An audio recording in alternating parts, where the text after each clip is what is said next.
القصر مولاي، جا ما قدر واحد يا علي طبرك، جا ما قدر واحد يا علي طبرك.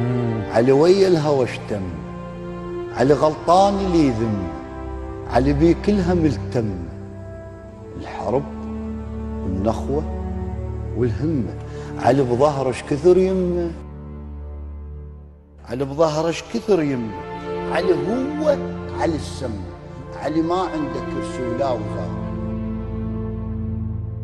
علي يفتر على بيوت الفقار. فقبل ما يستشهد الإمام علي عليه السلام وصى الإمام الحسن عليه السلام وقال له: أمرني رسول الله صلى الله عليه وآله وسلم أن أدفع إليك كتبي وسلاحي، وأمرني أن أأمرك إذا حضرك الموت أن تدفعها إلى أخيك الحسين. فاستشهد الإمام علي عليه السلام ودفنوه الإمام الحسن والحسين عليهم السلام.